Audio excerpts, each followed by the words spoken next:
সুপ্রিয় দর্শক মণ্ডলী, আসসালামু আলাইকুম। আশা করি আপনারা সকলে অনেক ভালো আছেন। দেশ এবং দেশের বাইরে থেকে যে আমাদের এই ভিডিও দেখছেন তাদের সকলকে জানাই আন্তরিক শুভেচ্ছা ও অভিনন্দন। সুপ্রিয় দর্শক মণ্ডলী, স্ক্রিনে আপনারা যে মাছটি দেখতে পাচ্ছেন এটি হচ্ছে তারাবাইন মাছের পোনা। এই মাছটিকে চেনেন এমন মানুষ খুঁজে পাওয়া দুষ্কর, কেননা এই মাছটি কিন্তু আমাদের বাংলাদেশের জলাশয়ে দেখা যায়।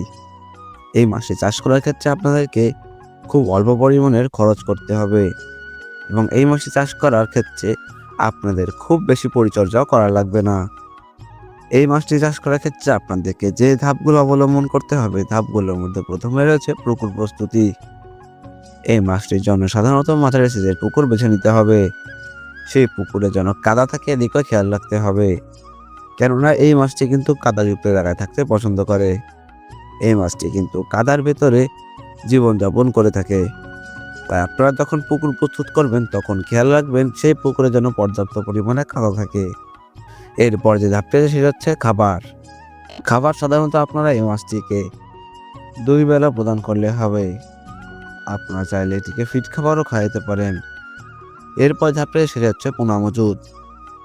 প্রিয় দর্শক মণ্ডলী, আপনার সাধারণ মাছের পোনা দিয়ে এই মাছটি চাষ করলে লাভবান হতে পারবেন না। তাই আপনাদের দরকার পুষ্টিগুণ বজায় রাখার মাছের পোনা। তাই আপনাদের দরকার সুস্থ সবল মাছের পোনা। এই জন্য আপনারা আমাদের সঙ্গে যোগাযোগ করতে পারেন। স্ক্রিনে আমাদের নাম্বার দেওয়া রয়েছে এবং ডেসক্রিপশনে আমাদের ঠিকানা দেওয়া রয়েছে।